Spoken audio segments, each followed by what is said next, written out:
தாயா தாரமா என வரும்போது என்ன முடிவெடுப்பீர்கள்? அப்படி வரக்கூடாது.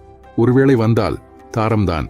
அம்மா எனக்கு சொந்தமல்ல, அம்மா அப்பாவுக்கு சொந்தம். இப்ப கூட அம்மா அப்பாவை விட்டுட்டு ஏன் கூட வந்து விடவில்லையே? ஏன்? அவர் கணவர் அவருக்கு முக்கியம். அதேபோல் என் மனைவி எனக்கு முக்கியம். நான் அழைத்தால் அவள் எங்கும் வருவாள். அம்மாவுக்கு நான் செய்ய வேண்டிய கடமை அவர் கடைசி காலத்திலே கவனித்துக் கொள்வது. அதை செய்வேன். ஆனால் நான் அவருக்கு சொந்தமானவன் அல்ல. என் மனைவிக்கு என் மேல் உள்ள உரிமையை பாதிக்காதவரை அம்மாவுக்கு என் மேல் உரிமை உண்டு. அவருக்கு அனைத்தும் செய்ய வேண்டியது என் கடமை. நான் இல்லைனாலும் அவருக்கு ஒரு மகன் உண்டு, மகள் உண்டு. ஆனால் மனைவிக்கு அப்படி அல்ல. அவளுக்கு சகலமும் நான் தான். சிறுவயதில் அம்மா முக்கியம். கல்யாணமான பின்னும் அம்மா முந்தானையை பிடித்துக்கொண்டு ஒரு மகன் நடந்தால் அவன் அம்மாவின் வளர்ப்பு முழுமையாக இல்லை என்று பொருள். சமயம் வந்ததும் பால் கொடுப்பதை நிறுத்துவது போல மனைவி வந்ததும் சிறிது விலகவும் அம்மாவுக்கு தெரிய வேண்டும். மகன் விலகாவிட்ட